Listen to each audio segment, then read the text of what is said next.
Hello दर्शकों, आप सब देख रहे हैं सारा अधिकार। राज्य सचिव राष्ट्रीय दलित न्याय हक आंदोलन के वैभव गीते ने पत्रकार परिषद ली। 10 दिसंबर को पूरे देश में मानव अधिकार दिन मनाया जाता है। वैभव गीते ने कहा, उसी दिन डॉक्टर बाबा अंबेडकर जी के स्टैच्यू के सामने भारतीय संविधान प्रतिकृति एक शिल्प तका हुआ। दत्ताराव नामक एक व्यक्ति ने तोड़फोड़ की। परभनी में जितने भी डॉक्टर बाबा अंबेडकर के मानने वाले उस स्तर पे मौजूद थे, सबने देखा और उस व्यक्ति को रोकने की कोशिश की। ये घटना पूरे देश में फैल गई। वहाँ पे कॉम्बिंग ऑपरेशन हुआ। इस पर 22 केसेस लगाए गए। अंबेडकर अनुयायी के भावनाओं को गवर्नमेंट को देखना चाहिए। जब आंदोलनकारी अपने मांगों को लेकर कलेक्टर के पास जा रहे थे और इसी आंदोलन में कुछ लोग पहुंचकर पथराव करते हैं। इसके बाद पुलिस ने कॉम्बिंग ऑपरेशन किया और कुछ लोगों को गिरफ्तार किया। उसमें सोमनाथ सूर्यवंशी भी थे। सोमनाथ सूर्यवंशी को कस्टडी में लेने के बाद उनकी डेथ हो गई। उसके बाद जेएमएफसी सब डिवीजन ऑफिसर द्वारा पंचनामा किया गया। हमारी मांग है कि सोमनाथ सूर्यवंशी जी के केस में मर्डर का एफआईआर होना चाहिए। जो पुलिस वाले दोषी पाए जाते हैं उन्हें नौकरी से निकाल देना चाहिए।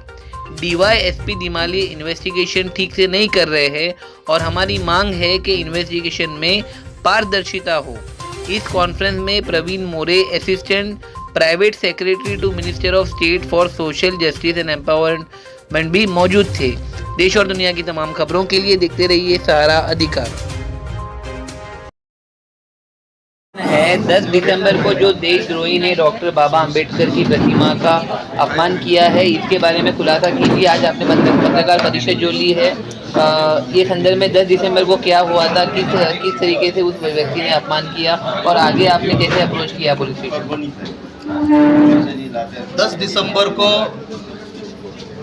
पूरे देश में मानवाधिकार दिन मनाया जाता है और इसी दिन परभनी शहर में डॉक्टर बाबा साहब अंबेडकर जी का जो स्टैचू है उसके सामने भारतीय संविधान प्रतिकृति एक शिल्प रखा है।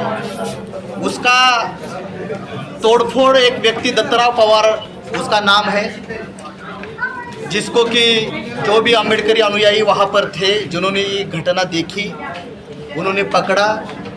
ऐसा मत करो, ऐसा क्यों कर रहे हो, उसको रोकना चाहा, फिर भी दत्ताराव पवार जो है वो अपने हरकतों से बाज नहीं आया। इसीलिए ये जो घटना है पूरे राज्य में, पूरे देश में हवा की जैसे फैल गई और पूरे अंबेडकरी अनुयायी जो भी संविधान को मानते हैं, जो हर कौन सी भी जाति या धर्म का है लेकिन संविधान में विश्वास रखता है, ऐसे सभी लोग रास्ते पे आए। अपने अपने तरीके से निषेध आंदोलन उन्होंने किया, धरना दिया और उसके बाद वहाँ पे जो कॉम्बिंग ऑपरेशन हुआ, उसके बाद जो अंबेडकरी अनुयायी है उनके ऊपर अलग अलग धाराओं से 10 एफआईआर और 12 एनसी ऐसे 22 केसेस लगाए गए हैं।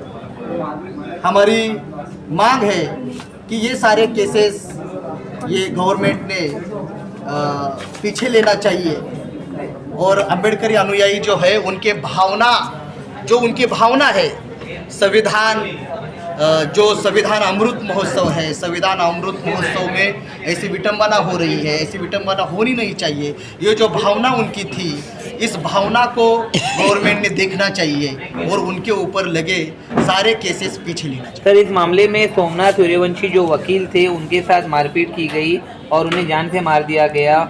ये कब हुआ? जब पुलिस स्टेशन में एफआईआर करने के लिए जा रहे थे। ये सारा मामला क्या है? जब आंदोलन कर रहे थे सारे आंदोलनकारी अपनी मांग को लेकर पर्चा लेकर मेमोरेंडम देने के लिए कलेक्टर के पास जा रहे थे और किसी लोगों ने उस आंदोलन में घुस के कुछ पथराव किया। वहाँ पे कुछ दुकानें थी, उस दुकानों पर तोड़फोड़ की। इसके बाद पुलिस ने जो कॉम्बिंग ऑपरेशन किया और कुछ लोगों को गिरफ्तार किया, उसमें सोमनाथ सूर्यवंशी भी थे। सोमनाथ सूर्यवंशी को भी गिरफ्तार किया गया और सोमनाथ सूर्यवंशी उनका न्यायालयीन कस्टडी जो थी उसमें उनका डेथ हुआ और उसके बाद JMFC सब डिविजनल ऑफिसर इन्होंने इन्क्वेस्ट पंचनामा किया है।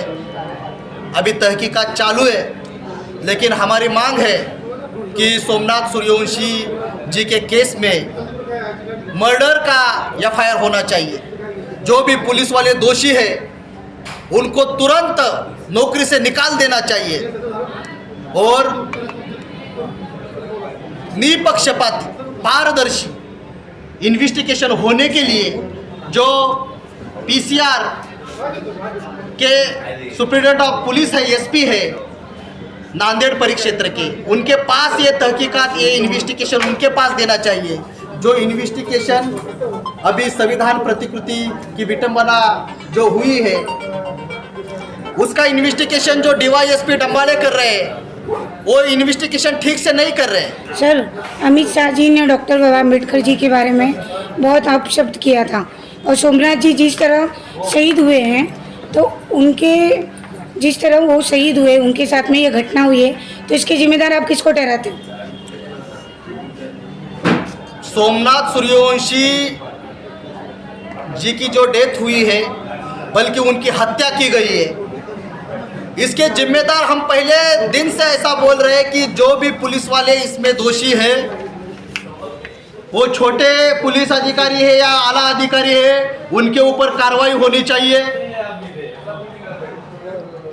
अभी तहकीकात चालू है, लेकिन इसके जिम्मेदार वहाँ के जो भी पुलिस वाले थे जिन्होंने उनको गिरफ्तार किया, जिन्होंने उनको मारा, बुरी तरीके से मारा, पीटा, उनके ऊपर FIR होना चाहिए, उन सभी को अरेस्ट होना चाहिए। महाराष्ट्र के न्याय मंत्री रामदास जी अठोले, तो आप जिस तरह बता रहे कि पुलिस ने इतनी शर्मसार घटना की है, जिस तरह CC फुटेज कैमरे को डिलीट किया गया है, लेकिन कुछ आम नागरिक की वजह से जो सच्चाई थी लोगों के सामने आई, तो रामदास जी अठोले किस तरह का एक्शन चाहेंगे और किस तरह की मांग करना चाहेंगे? ये तो खुद रामदास जी अठौले साहब बता सकते हैं कि वो क्या करने वाले हैं।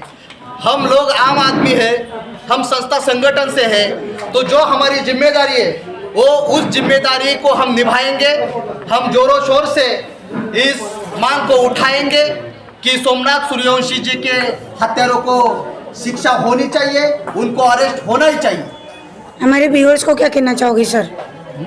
ये जो शर्मसार घटना हुई है, हमारे व्यूअर्स को क्या कहना चाहोगे? आप लोग हमेशा हमारे साथ हैं।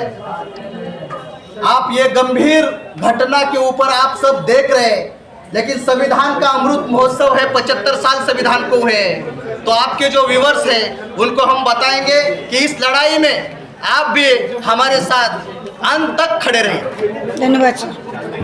नमस्कार दोस्तों, मैं वाशा शर्मा, सहारा अधिकार न्यूज़ चैनल में आपका स्वागत है। जिस तरह परभनी में घटना हुई है, वो घटना दिल दहलाने वाली और शर्मसार करने वाली घटना थी, उसके बारे में जानने की हम कोशिश करेंगे।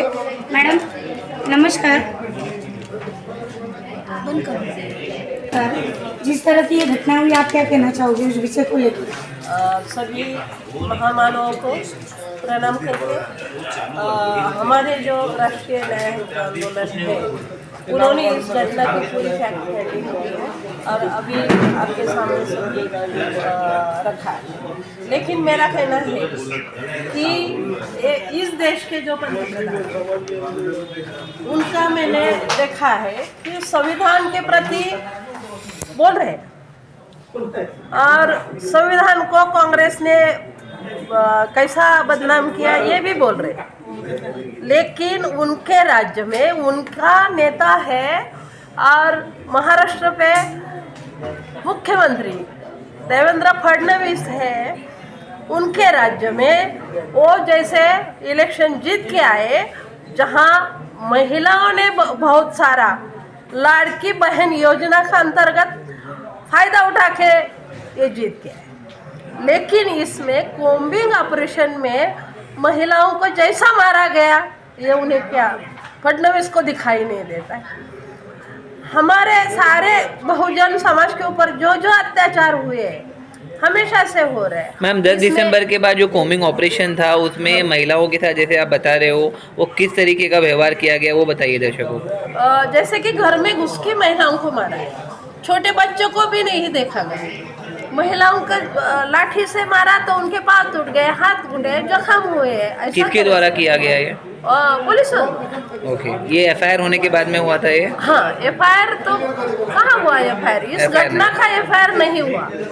दत्ता राव को लेके गए और उसका एफआईआर हो गया कि उसको मारा, लेकिन संविधान जो देश का संविधान है उसकी घटना देशद्रोही उसको करार देने का लिखा नहीं है, ऐसा हमारे वैभव गीते जी ने बोला है।